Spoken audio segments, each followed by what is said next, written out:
I mean, I get so cross if I'm doing repeatable tasks. I'm like literally so cross with myself. So that I can justify that this is not a one-off task, I need to make sure it's recorded so that he can take some snippets out of this and turn it into content that will continue to work for me forever. So that 10 minutes that I've just spoke to you will carry on working for me. And this is one of my most favourite phrases. Again, Bill Gates' phrase, most people overestimate what can be done in a year, but underestimate what can be done in 10 years. And that's what sets that man apart. And people tell you haven't got time to think. I haven't got time to do that. I just think, shut up, shut up.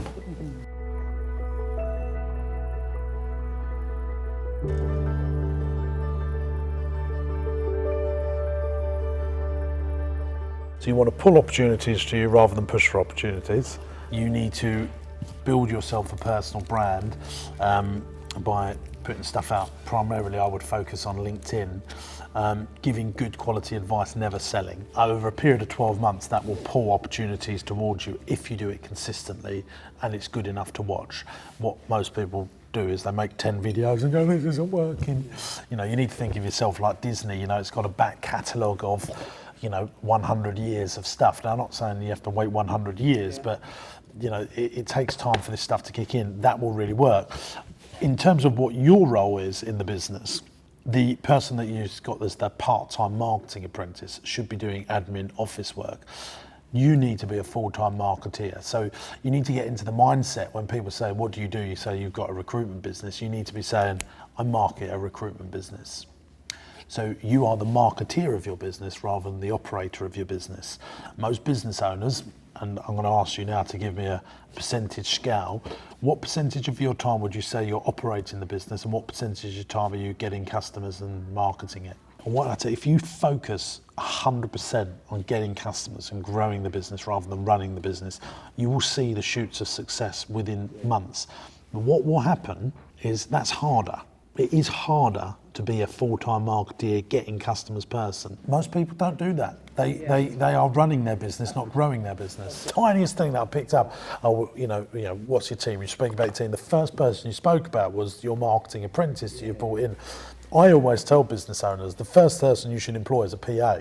And they're like, whoa, look at me, I've just started out in business. You want to make me look like some macho VIP lording it up with my PA? And I'm like, no, because here's the thing, right? You want the best marketeer on the planet. They're going to want to work for Apple, Google, Facebook, or work in Mercedes or BMW where they get paid 150 grand to warm up people that are already warm to a brand. And it's easy, But when you're a business owner, an entrepreneur, you've got to become what we call a direct marketeer, which is something very, very different. You're a guerrilla marketeer looking for, warm leads that don't necessarily know they need you. It's completely different to brand marketing, making people aware of you. You've got to find ready-made leads, really, to grow your business in the quickest and cheapest way possible. I love telling this little story. It's like one of my clients, dad works there, family business, and the son is actually very good at business development, and his dad is quite good at business development as well. Comes in from a long journey, they've got a warehouse, and his son says to Dad, what have you been up to today, Dad? Have you had a good time? What have you got done today? He said, I've been on the forklift, I've sorted out the warehouse, look how tidy and clean it is. And he said, Dad, James won't be very pleased about this. You're doing a £12 an hour task, when you could have gone and got us more customers for the whole day. But Dad was literally over the moon that he'd sorted the warehouse out and made it look like a new pin. It's very similar to like clearing the garage at home. You never do it, but once you get into it, like, look at the garage. See, it's completely tidy now. This is fantastic. It's like where really you'd be thinking, how can I buy a bigger house with more garages and employ someone to look after my house? That's a completely different mindset, but it's the right mindset for a business owner. The problem with those project things is it's unleveraged work. And I will not do unleveraged work. So what does leverage work mean?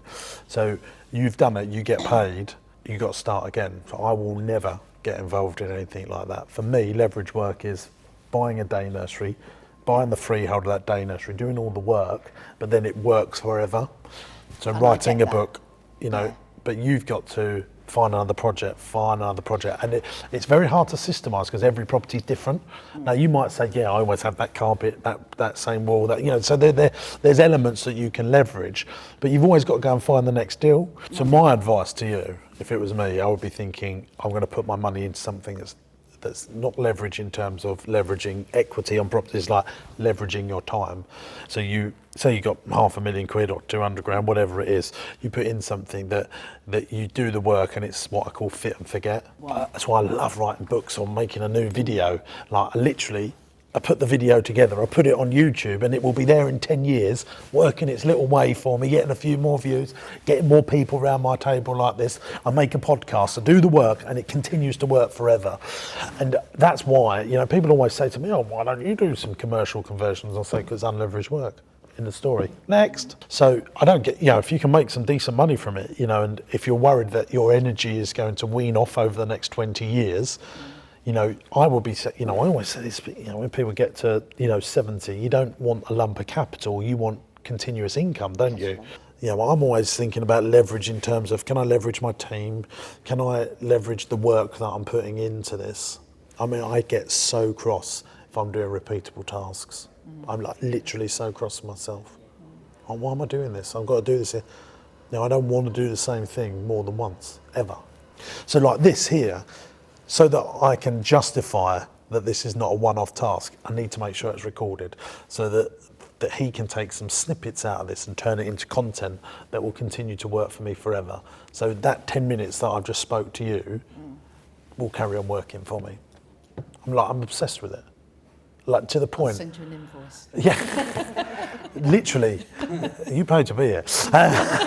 Literally to the point. Like I will get the ump. Like properly get the ump if I feel like I've wasted time and it can't continue to work for me.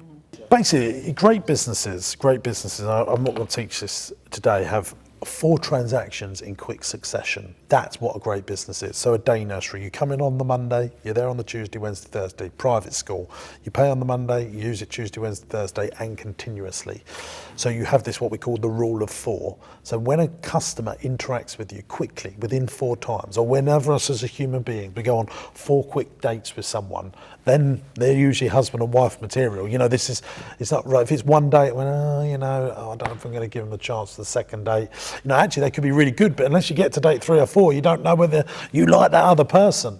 So I always look for businesses where you can, so here, most of our customers only come once a year.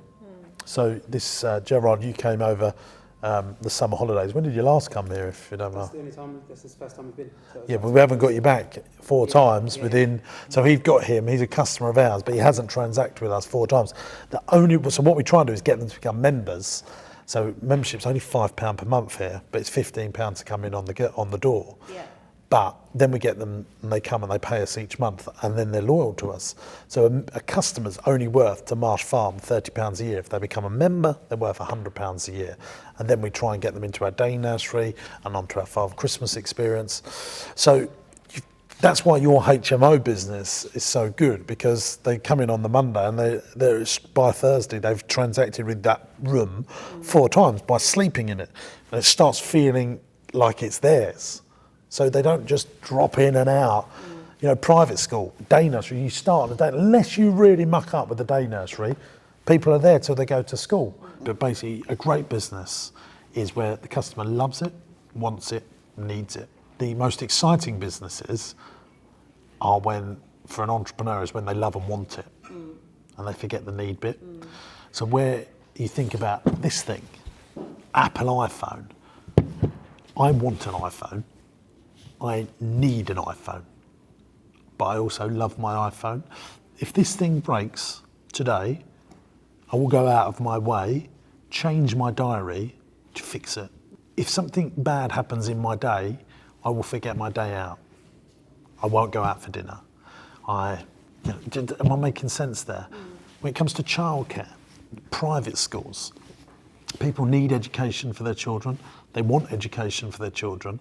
And if you speak to people, their children go to school or private school, usually they love the school that child goes to, and they pay handsomely for it.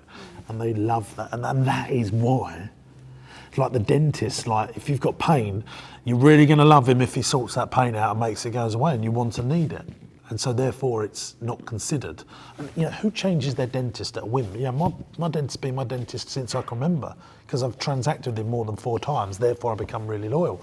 Bank accounts, you don't just sign up with a bank and then just go, do you know what, I'll bank with NatWest on a Monday, actually, I might move to Barclays tomorrow. They've got this way of getting you to transact 4 times in quick succession. Business is very tax efficient. Property is not as tax efficient as business. Like, you can sell a business, for example, get entrepreneurs relief and chuck all the money into property. That is not the same way around.